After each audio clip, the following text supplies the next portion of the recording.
man miai no sunga le sa senga inga lo aku man fatua sai ma futa mai nei tai au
Talofa lau sunga al whawhenga inga tito.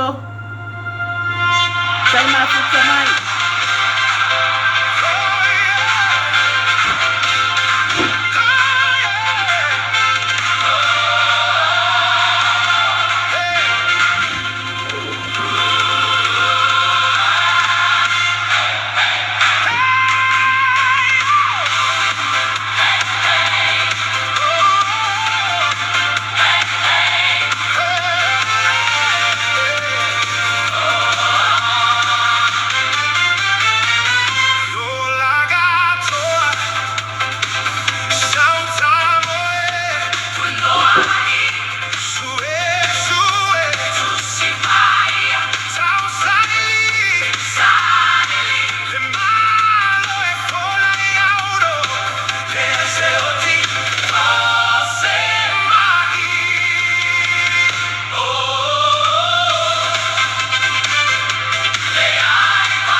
Saya mafuta mai nei tai au.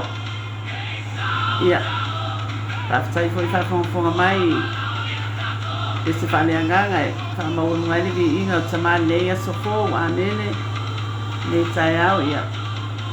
Sa to talo fo. E tuol mato tama pa ia. Mo mato atu fo ilu mo la o fio nei tai au tama. Imo mori atu la o fio le tua le anganga le whaaftai. O le whamanuma le whanetanga i la o fio. O au mwhaifoe na mātou toe au ia mai tamale le asa fau le alofa ma le anga le rei o la o fio. Mātou talo tamale le tai au. Whaaftai le mana o lua nganga pa ia o fio ma tai to lua ina i mātou. Whaaftai tamai le toto Yesu sau sau ina i mātou. Whai e una mātou tu era whai manuia manea sa fo i le alofa ma le anga le lei o lau fio. Talo tamai le tai au. Mātou wala au atu tamai lau fio le mana o lau whaunga. Ina ia ilunga ia te au lau au auna. Ina ia o wha leo ina fo ima whaasoa ina lo fina ngalo. O ia ilo manuia ilunga ia te au. Ina ia whapenao na alu atu lau upu ma le mana. E ia ili anganga i whaula ina. Mo le nani malo e whaavau. Tama whau le whanongolongo o lau whanau nei tai au. Ia e whapenau na fo i atu lau o fio lovi inga o na Yesu. Amen e amen.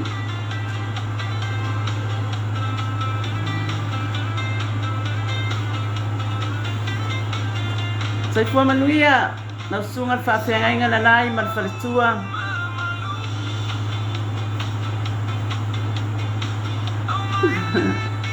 Tai au manuia ai. La sunga whawhengainga. Oh. Ia, whatalo whatu fo I. Le sunga whawhengainga ia Mike leo vai atu mafuta mai nei tai au. So I fua manuia la sunga whawhengainga Mike.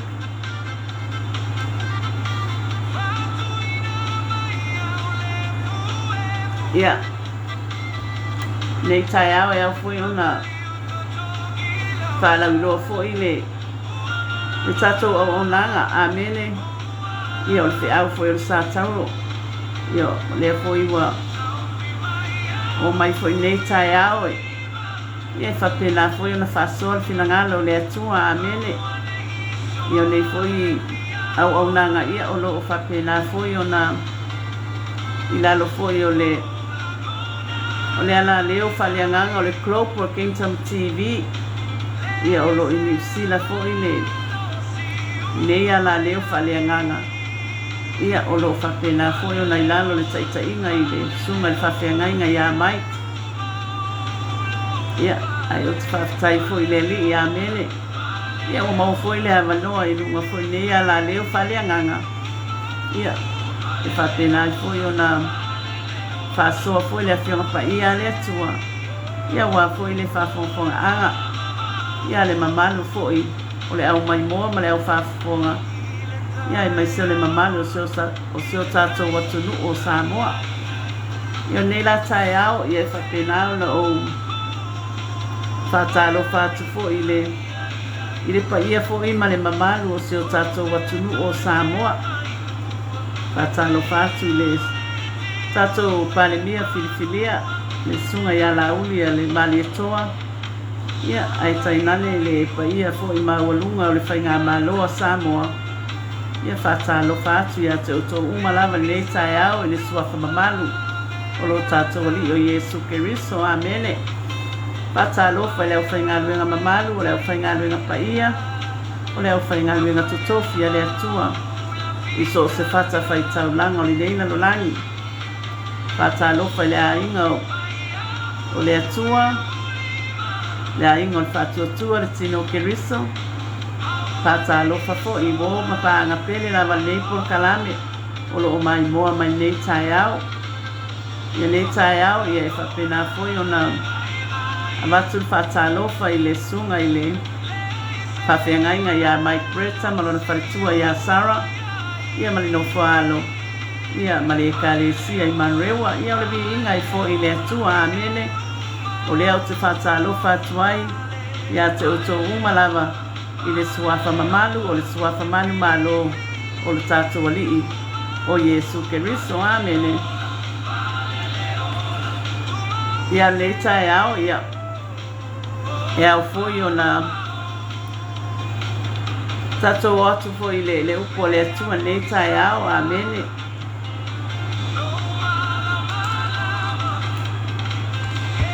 Ia o le ia tātou whalongolongo foi. Ia pone a foi se whetalai mai o le anganga o le atua I. Ia I tātou nei aso amene. Ia I whapena foi o na whamaurunga ino na vi inga. Ia ai whai foi matai ala mo I tātou I nei aso fo amene.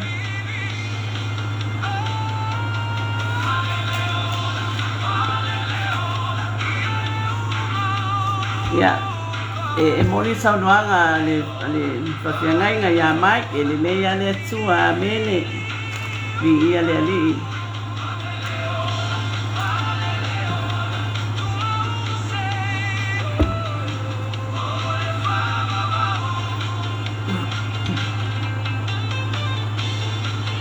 O tātou tus whai tau nei tai au o le maumaile le tusi a Roma ono na matau poe vali.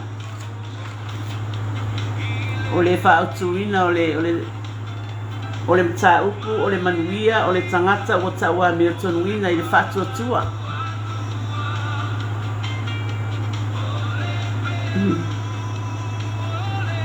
O le manuia, o le tangata o taua Miltonuina I le whatuatua, amene. Ia whatalo whatu I le uso Au leila malea o lupe matasila ngongo lo mafuta mai si fanga falela tai ia tai au manuia i la wafionga sila alo fatu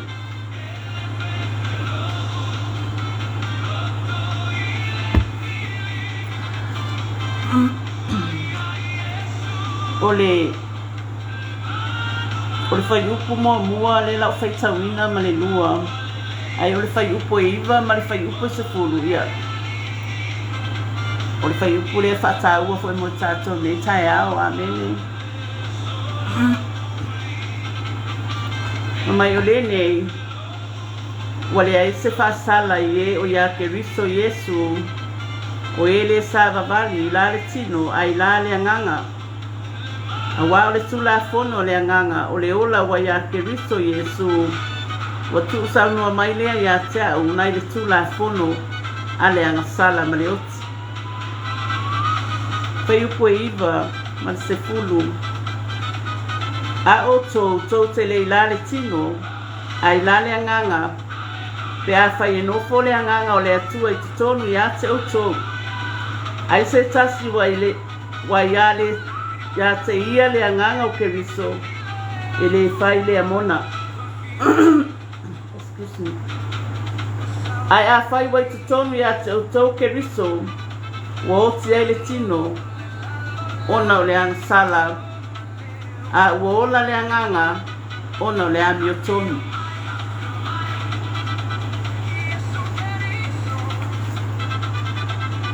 a o toto te le ilale tino ai lale anganga pe a fai no fole anganga o le atua te tonu ia te o tau ai se tasi wai le ia te ia le anganga o Keriso e le fai le amona ai a fai wai te tonu ia te o tau Keriso ua oti ai le tino ona o le angsala a ua ola le anganga ona o le ami o tonu o le autu o le tato mata upu le taia o le manuia le tangata ua ta'ua mi o tonuina i le whaatuatua o le manuia o le tangata ua ta'ua mi o tonuina i le whaatuatua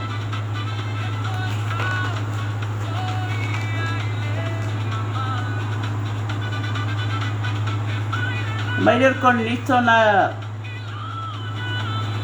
konito mua luna mta upo e tolu vai upo sifulu ono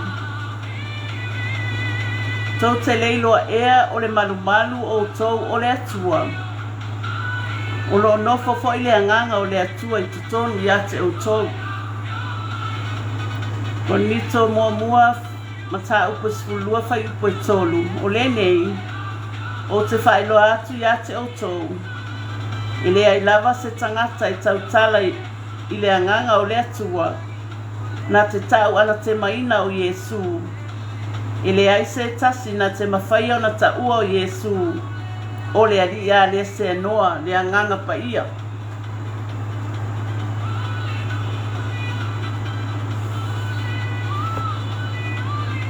o le whai upo se fulu ai a whai wa te tonu ia te o tau Keriso o te ale tino ona o le ansala a ua ola le anganga ona o le ami o tonu ma mai le kalatia e lua o fai upo e lua sifulu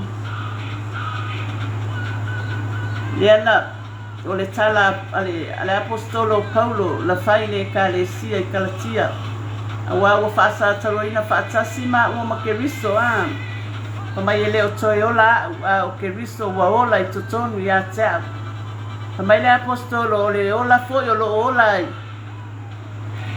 ola lava i le whaatuatua ia Yesu a wā o ia na alofa ia te ia amene mai le Filipi mua luatasi a wā o lo ola wa ia Keriso lea a o lo uoti o lo manuia lea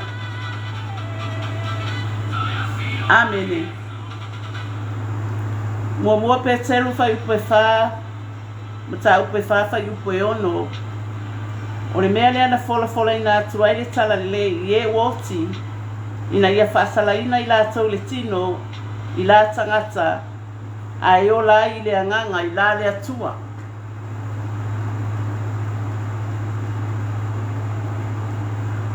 O le manuia o le tangata ua taua mea tonuina I le whātuatua.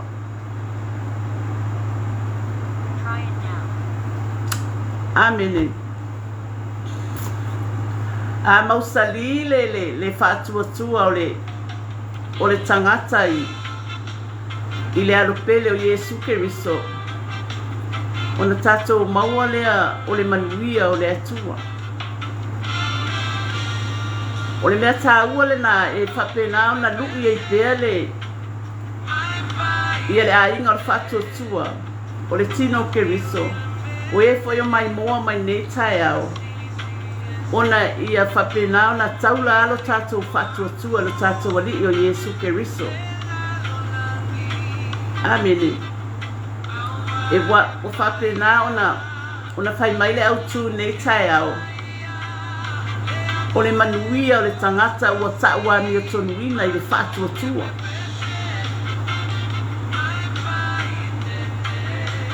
Amene.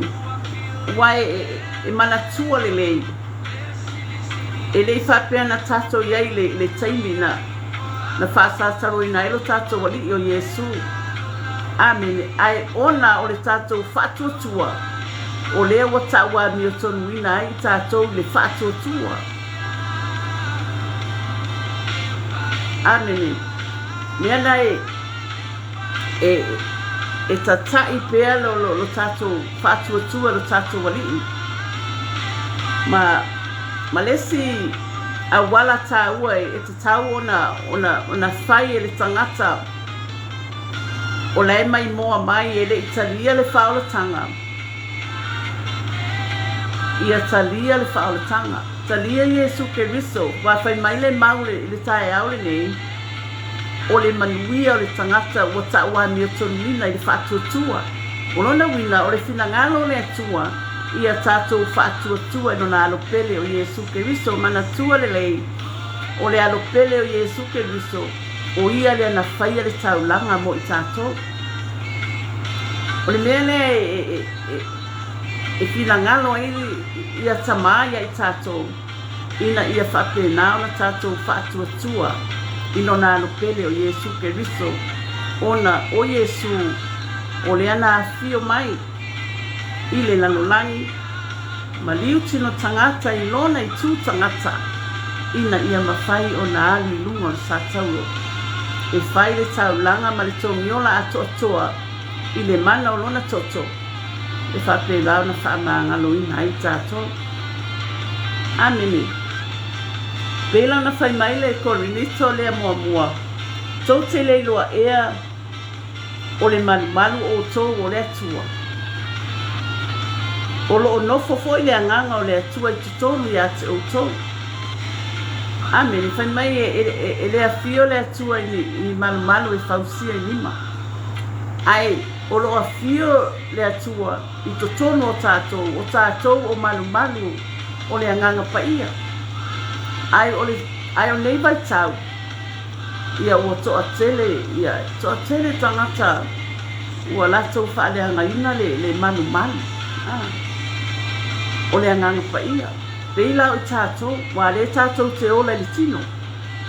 Amene. O le te mai moa mai tae au nei ia ua tele aina ina tātou wha lea ngā ina le manu o le anganga paia o tele na whati ngā I tātou I le anganga paia o na iai taime tātou te whai ai a mionga e le tusa ma le whinangalo le atua. Amene. Wa a whai tātou te whai au ringa matanga o a mionga tātou te whai au e sola ese le anganga paia langa e le afio le anganga paia I se mea palapala e afio le anganga paia le loto I mama. Mea nā wa a tātou whaia mi o le anga ma tātou whaia mi o matanga o a mea tātou te whaia. Whamai e sola ese le anganga paia. Ona e le afio le anganga paia I se mea palapala. E afio le anganga paia le atua I totonu o le loto mama. Amene.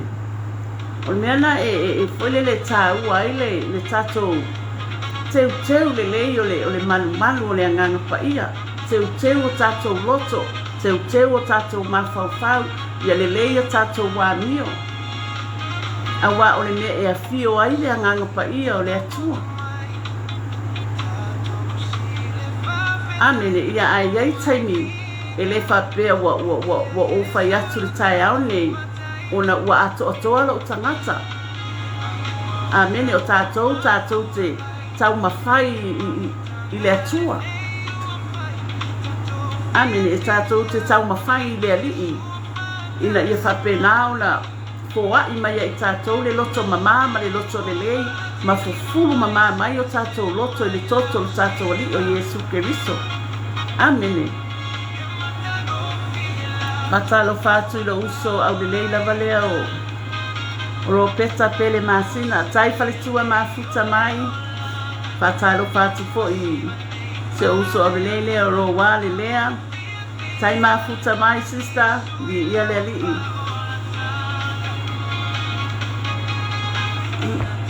Mai le konita mua mta upe sfulua fai upe tol mai ole nei o te whailo atu ia te oto ele ai lava se tangata e tau tala i le anganga o le atua na te tau ana te maina o Yesu ele ai se tasi na te mawhai o na ta ua o Yesu o le alii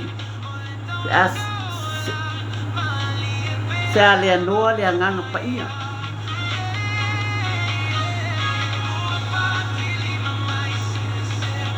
Amene, mana tua foi. Sama Yesu. A ule alu. Ele mwhai on saule tasi sosoani. Ole anganga pa ia. Sama a sau o ia. E na te whai loa matu ia te o tau mea e tau talai o ia. O Yesu le e whapea maila na whetalainga. Wa whamai a saule anganga pa ia. Na te whai loa mai i tātou mea uma e tau tala i o lia. Lea nganga pa ia la ngā tama. Lea whio i tātou i le lalolangi i nei au tātou iai. E aula i tātou o na tātou whaalongo le leo lea nganga pa ia. Marisi musu musunga lea nganga pa ia. A whai o e mai moa mai le tae auri nei.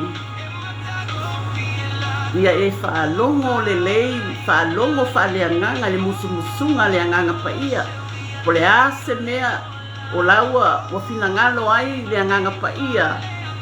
E te whaia. Mo le vi inga o le atua, amene.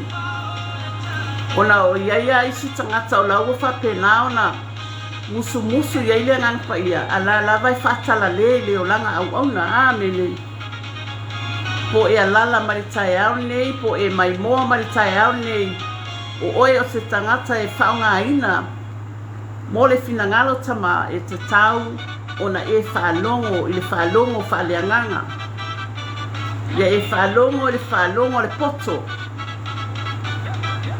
amene whaalongo le poto pe on whai mai lea whiong pa ia o le tangata poto na whailo na whale e lunga le papa. Pa mai aangi mai le matangi masau le pesi o le wa fam ele malu e lue. Ona laua whaavai e lunga le papa. O ai le papa lea o Yesu Keriso a whai wa maulo whatuatua ia Yesu ele toe malu e lue.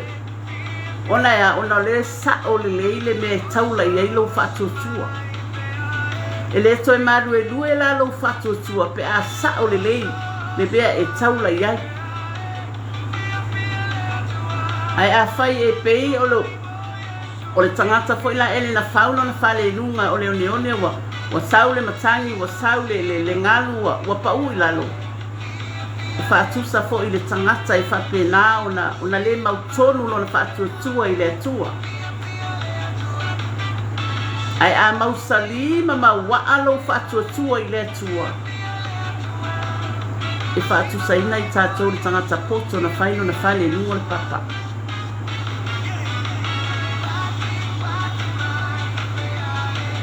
Amen.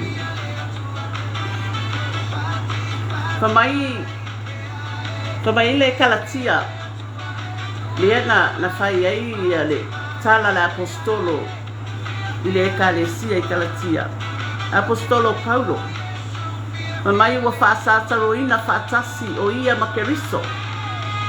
Mamai ele o toiola ia au keriso wa ola I tutonu ia teia. Mamai le apostolo o le ola foi le ola I fatuatua ia Yesu. Amen. Mamai le ia I tatou le vai tauni ei. Wa Satauro ina fatasi foi tatou makeriso. Ele o toe ola la I tatou. A ua ola ke riso I totonu o tatou.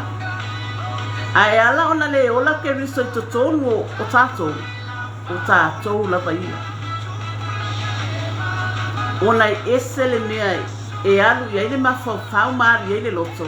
A e tatau ona ola ke riso. A wa a fai. Ia te au la paia malo mafau.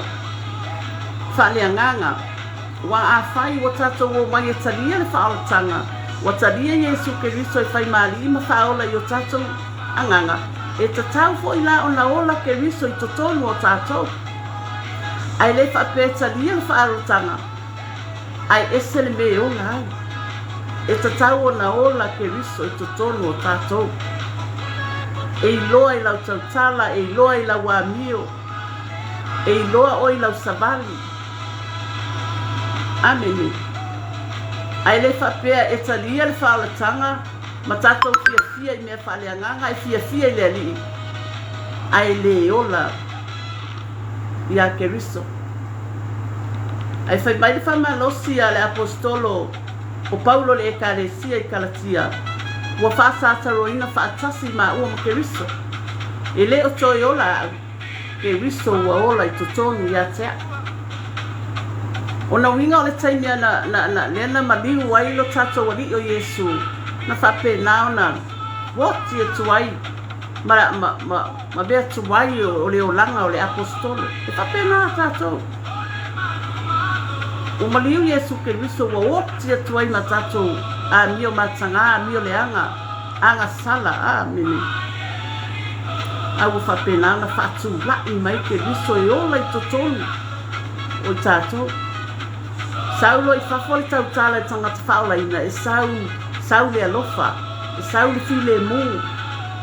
Amen, le tangata whatuatua, le tangata o le atua. A tautala mai le sau wai le ola. E fia whaalongo ai isi tangata. Ai a whaola ina le olanga ai tautala mai, ai le sau wai le ola. E o tele loa po le ale atu ai ngā tangata. Amen. Tulo lama.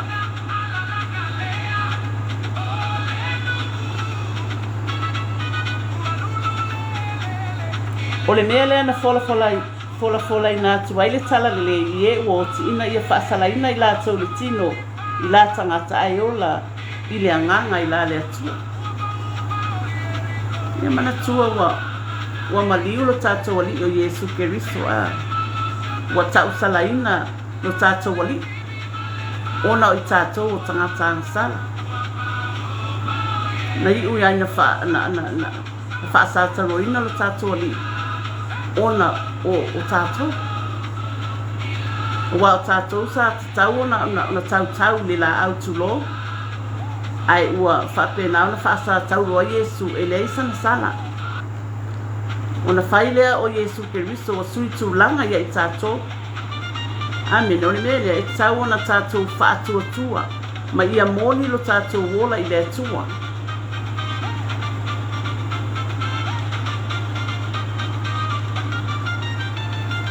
Amen. Ia. O le tatou whaasoa na le tai au. O le manuia o le tangata wa taua mi o tonuina I le whaatuatua. A tatou fia maua manuia o le atua. Tatou whaatuatua I lona alopele o Yesu Keriso. Nanga o le alo o le atua e toa tasi. ai na auina mai e le atua e fai le tomiola mo i tātou amene o le finagalo alofa na o tamā i le tagata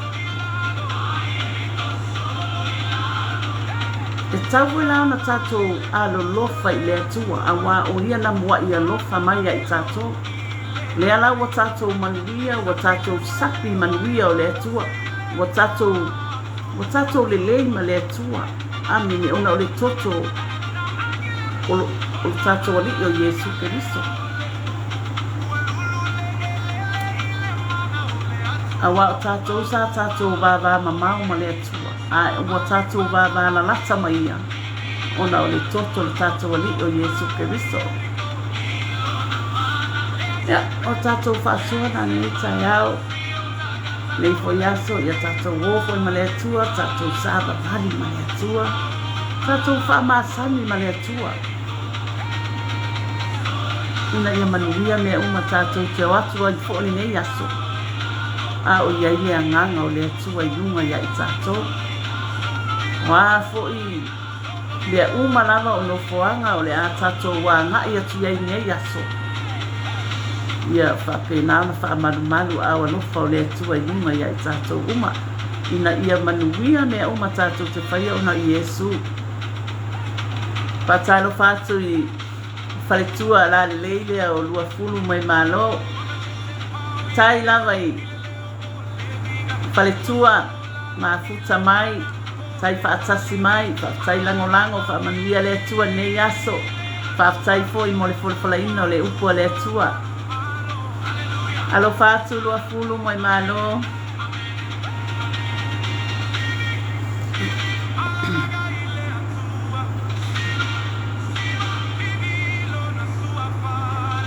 ia o le tatou fa'asoana nei taeao ia fa'atai atu fo'i le suga i whawhiangaiga ia olo aku whaatasi mai whaatai fo i le sunga i whawhiangaiga ia nanai malona whaletua ia Florence whaatai fo i le sunga ia Mike Preta whaatasi mai whaatai fo i le uso au le ia roha le lea lea na vai atu whaatasi mai ia whaatai fo i le uso la le ia Maria Losa lea ua vai atu whaatasi mai so i fua manuia Maria Losa Malosa i fua tai whaatasi mai uso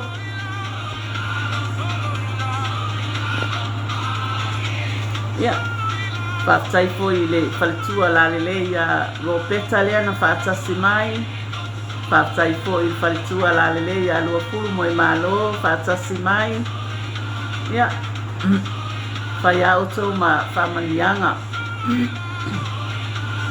ia mo le vi inga o le atua nei tae au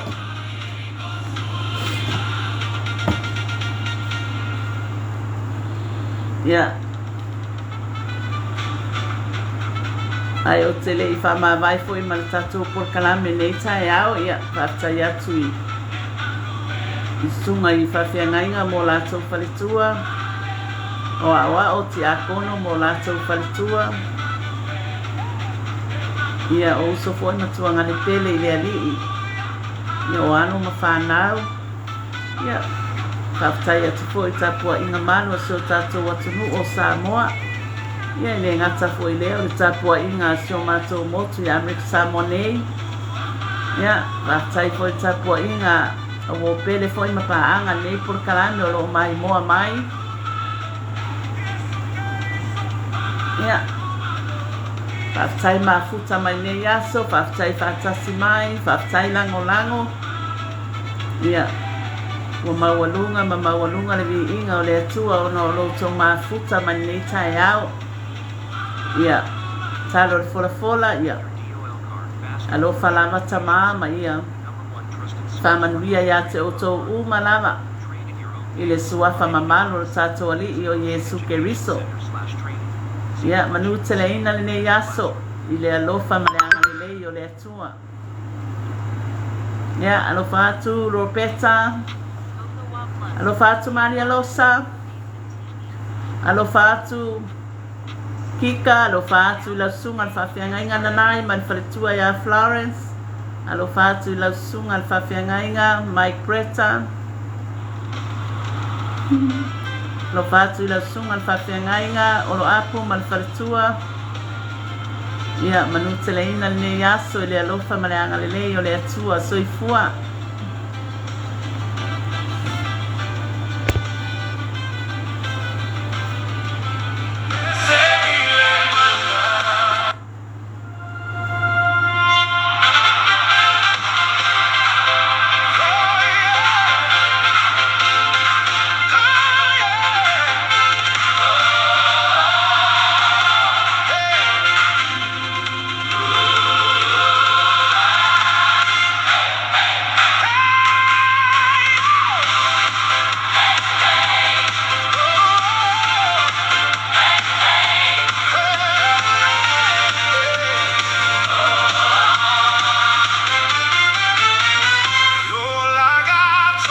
Sai lama paletua lua fulu mo nano